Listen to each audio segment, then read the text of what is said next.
And the allied relationship is such that we have agreed that the deterrence effect of these sanctions is still a meaningful one, especially because, remember also, we still sincerely hope that there is a diplomatic path out of this moment. And within the context then of the fact that that window is still although it is absolutely narrowing, but within the context of a diplomatic path still being open, the deterrence effect, we believe, has merit. Another update on Ukraine, a real quick video on some more things that I forgot to mention in my first video of the day with regards to what's going on in Ukraine. The first thing that I want to talk about, is that the Australian government, Morrison, and the Canadian government, Trudeau and Freeland, the Trudeau-Freeland government, as I'm going to refer to it moving forward, they have said that they're going to place very strict, devastating sanctions. Let me move through here. Wow.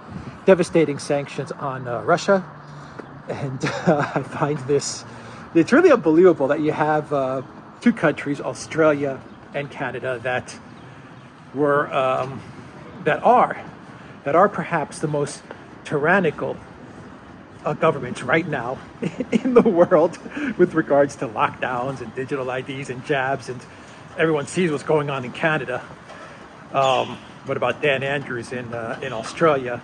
So you have these two governments which have been beating down their population for the better part of 2 years, talking about democracy and freedom in Ukraine, talking about the dictatorship that is Russia, the authoritarian government that is Russia. I mean, these people have zero self-awareness. Zero. Absolutely no self-awareness. Though I'm positive that Freeland, given her family history, is probably very, very giddy about going after the Russians. Well, at the same time, she's cracking down on her own citizens and stealing their money from their banks.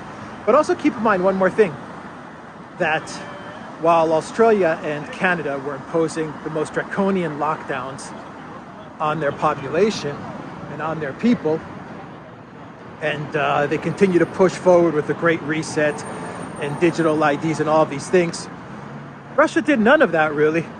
Russia had a very, very light type of, I wouldn't even call it a lockdown.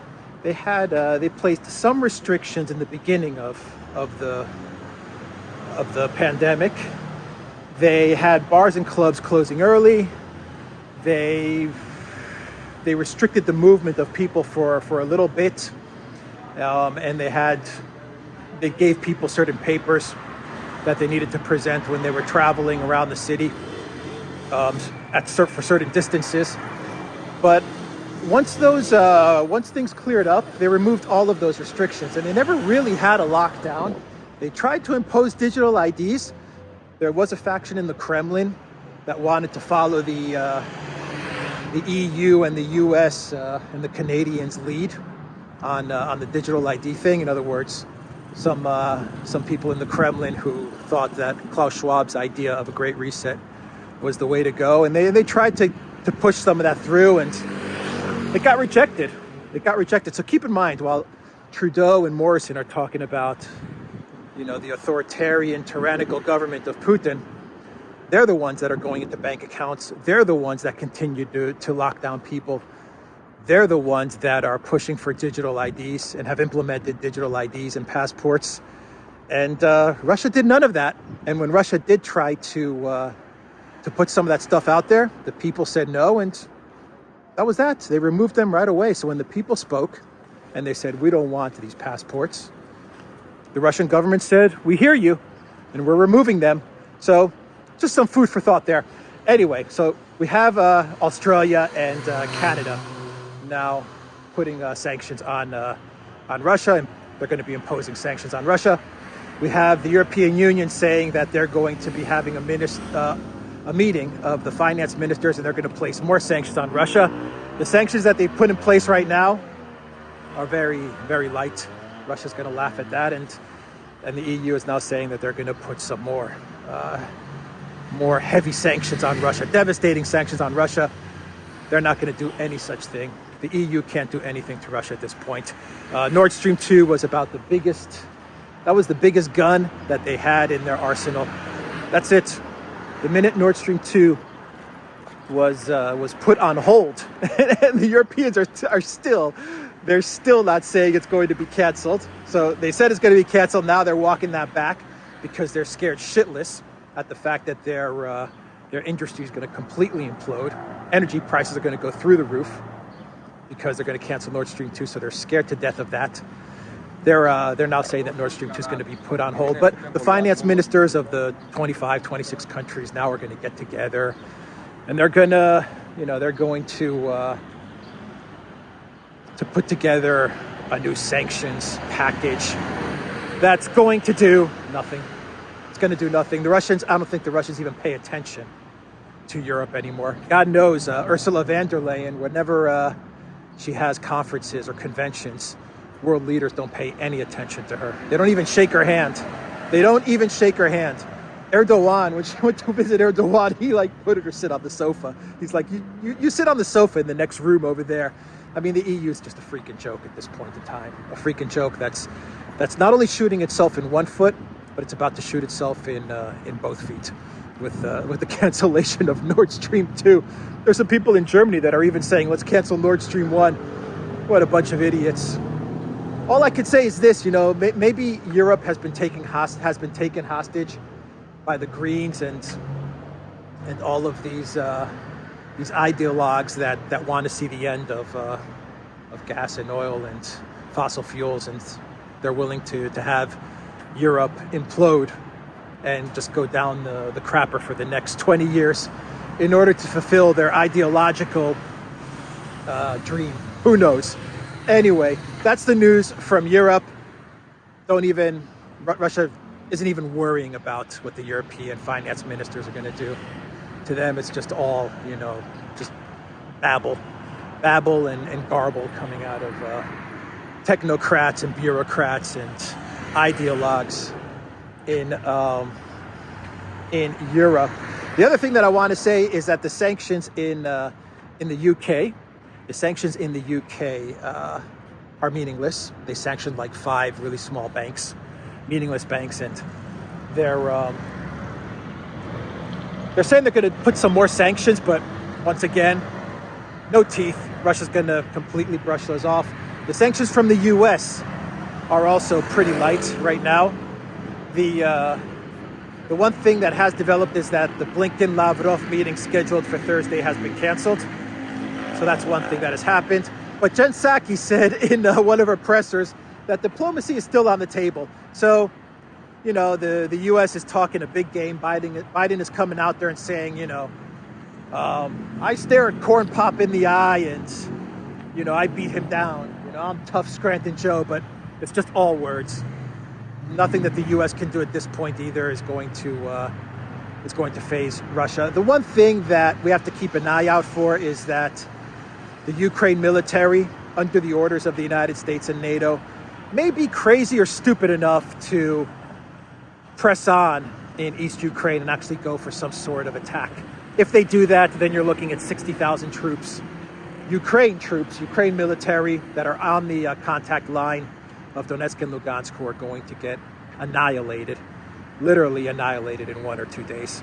It took Russia 3 to 4 days to steamroll over Georgia, and that was in 2008 when Russia was much weaker, and they steamrolled over Georgia when the Georgians decided to attack Russian peacekeepers. 2022, this Russian military in Ukraine, if they decide to do something really, really dumb and press forward with some attack against the republics of Donetsk and Lugansk, it's going to be an utter annihilation. Boy, those Ukrainian soldiers that are on the contact line must be like, what the hell are we doing? Are these guys crazy enough to send us to our destruction? So that's the one thing we have to keep an eye out for, is if they're dumb enough to actually press forward and do something. So we'll monitor that in the next day or two and see what happens. And finally, The final thing that I want to say is the US and the UK, they support Ukraine so much. They support Ukraine so freaking much that the UK announced just now that they're going to be giving the Ukraine government 500 million pound loan. A loan. And the United States announced the other day that they support Ukraine so much that they're going to be giving Ukraine a $500 million loan. The European Union gave Ukraine $1 billion. They just gave them $1 billion. But don't think of that as anything but the EU laundering money, laundering a billion euros of money through Ukraine. But the United States and the UK, they're talking about all this solidarity they have with Ukraine. And you want to know what they're going to give the Ukraine government? 500 billion pounds and $500 million loans. A loan. Yep. Put Ukraine in more debt. There you have it. That's how much they support the government of Ukraine. That's how serious they are about what's just happened in Donetsk and Lugansk. That they're willing to put Ukraine in further debt. Keep in mind, Ukraine is already freaking bankrupt and teetering on the edge of default. And they're going to give them more loans. So don't listen to their words. Don't listen to their tweets. Don't listen to them blather on and on about democracy and changing borders and sovereignty and all of their BS. Look at their actions. They've left the embassies in Kiev. NATO's back in Brussels. The offices in NATO are in Brussels. They're giving Ukraine helmets and javelins and just stuff that Russia is not even going to be. They're not even going to be phased at the equipment that they're giving Ukraine. And when it comes to putting your money where your mouth is, what are they going to be giving Ukraine? Loans. That's it. And they're not even big loans at that. 500 million from one, 500 million from the other, from the US and UK. That's it. So that's how committed they are to this Ukraine fiction. Anyway, that is the video. It went a little longer than I thought, but I wanted to really get these updates out to everyone. theduran.locals.com from a little bit of a windy Athens. I hope the sound is okay. Take care.